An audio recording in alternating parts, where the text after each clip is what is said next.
दोस्तों, इसीलिए बोलता हूँ चार्ट को समझना बहुत ज़रूरी है। बिना चार्ट को समझे हुए अगर आप लगातार ट्रेड ले रहे हैं तो आप लोगों को काफ़ी ज़्यादा नुकसान उठाना पड़ सकता है। मैं बात कर रहा हूँ निफ्टी प्रेडिक्शन सीरीज़ में।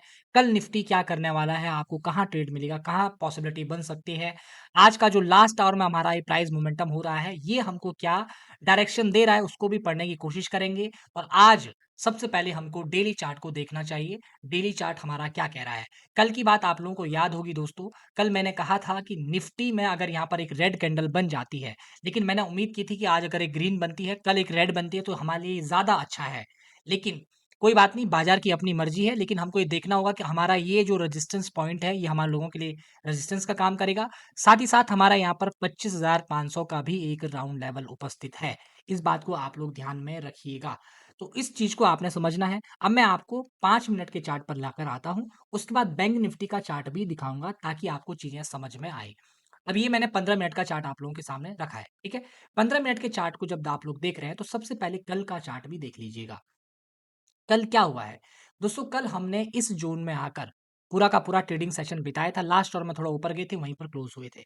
कल मैंने प्रेडिक्शन सीरीज़ में आपको क्या बताया था? मैंने कहा था दोस्तों कि ये जो हाई है हम लोगों के लिए रेजिस्टेंस का काम करेगा और बाज़ार का मूड तय करेगा कि उसकी ओपनिंग कहाँ हुई है। ओपनिंग से ही मूड का तय होना था। आज हम लोग ओपनिंग होते हैं यहाँ पर, इस रेजिस्टेंस को हम लोग ब्रेक नहीं करते हैं दोस्तों। रेजिस्टेंस हमारा ब्रेक नहीं हुआ, उसके बाद हम नीचे आए। नीचे आने का मतलब ये बिल्कुल भी नहीं है कि हम नीचे गिर जाएँगे।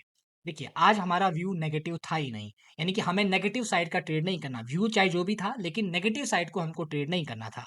क्यों नहीं करना था? क्योंकि हम लगातार अप साइड को हैं और जब तक हम 25,000 के ऊपर हैं दोस्तों, तब तक मैं आप लोगों से बताना चाहूँगा कि थोड़ा-सा परहेज़ करिए डाउन साइड की तरफ को, क्योंकि हमारा 25,000 का लेवल हो दोस्तों ये वाला है। 25,000 पर हमारे पास एक इम्पोर्टेंट सपोर्ट ज़ोन है और नीचे इसलिए हमको ट्रेड नहीं करना था क्योंकि देखिए, जब आप लोग यहाँ पर आए तो आपने यहाँ पर सपोर्ट लिया। हमारे पास लगातार ये यहाँ पर सपोर्ट, ये वाला सपोर्ट था, उसके बाद हम ये वाला सपोर्ट था और आज हम इसी बीच में अभी घूम रहे हैं। ये तो हो गई आज की बात, जो आज सिनेरियो हुआ उसका। कल क्या हो सकता है?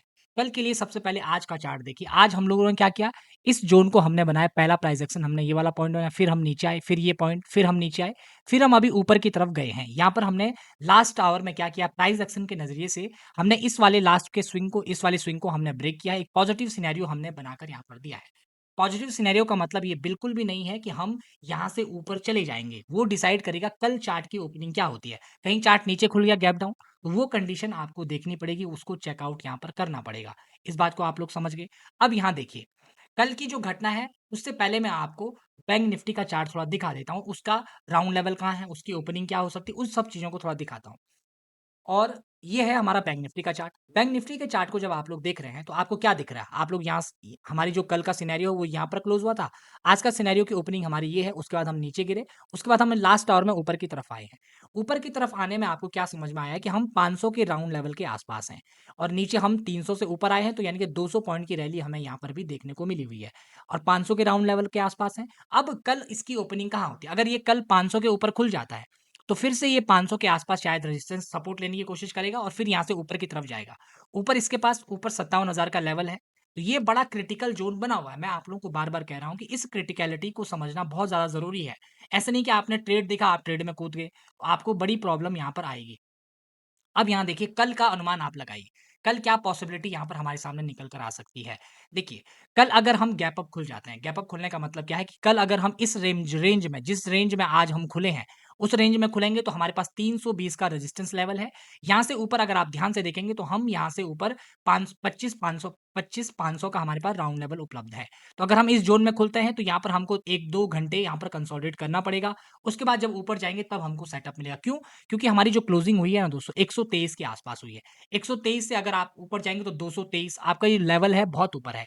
बहुत बड़ा गैप अप आपको चाहिए। अगर उतना बड़ा गैप अप नहीं हुआ, इस बीच में अगर हम खुल गए, इस बीच में खुलेंगे तो हो सकता है हम ऊपर की इस पर रेजिस्टेंस ले लें, नीचे इस पर सपोर्ट ले लें, तो हम बीच में ही यहाँ पर डोलते रह जाएँगे। फ्लैट खुलने में, छोटा गैप अप खुलने में भी हमारा मज़ा ज़्यादा नहीं है। तो अगर डाउन साइड को अगर हम जाते हैं, तो हमारे पास ये 25,000 का राउंड लेवल है। यहाँ पर से अगर नीचे थोड़ा-सा गए, हमको हो सकता है डाउन साइड अगर कोई सेटअप बनाकर जाता है, क्योंकि उस 25,000 के लेवल पर कई सारे बड़े लोगों के एसएल लगे होंगे, ज़्यादा पैसे वालों के। वो अगर अपना एसएल निकालते हैं तो हम बाज़ार फिर से नीचे की तरफ को आ सकता है। लेकिन अगर ये बीच में ही रहा, इस बीच में, तो आप लोग थोड़ा-सा अवॉइड करिए, 1-2 दिन ट्रेड नहीं मिलेगा तो कोई दिक्कत वाली बात नहीं। पिछले हफ्ते आपको 7 से 12,000 रुपए मिले हैं, 1 लॉट वाले आदमी के लिए, ठीक है? तो आप जिसने ज़्यादा लॉट लिए होंगे, जो ज़्यादा लॉट ट्रेड करता होगा, उसको ज़्यादा एसएल मिला ज़्यादा पैसा मिला होगा, लेकिन इस हफ्ते में आप उसको गँवाइए मत। आप वेट एंड वॉच के मूड में रहिए, आपको मिलेगा, ये बात आपने समझनी है। तो ये जो मैंने एनालिसिस आपको बताई, बैंक निफ्टी की बताई आपको, निफ्टी की बताई। तो ये एनालिसिस क्यों बताई है? क्या आपको यहाँ पर ट्रेड लेना है? क्या आपको सेम ट्रेड लेना कूद जाना है? ट्रेड लेने के लिए मैं एनालिसिस नहीं बताता हूँ। मैं एनालिसिस बताता हूँ, आप लोग इस चीज़ को समझें। प्राइस एक्शन की इम्पोर्टेंस को समझिए। प्राइस एक्शन की इम्पोर्टेंस को जब आप समझेंगे, तो आप लोगों को ये चीज़ें देखनी होगी। एक बात यहाँ पर छूट गई है कि कल अगर हम नीचे की साइड को देखेंगे, तो हमको सबसे पहले इस प्राइस एक्शन को ब्रेक करना होगा। ये बात यहाँ पर रह गई थी।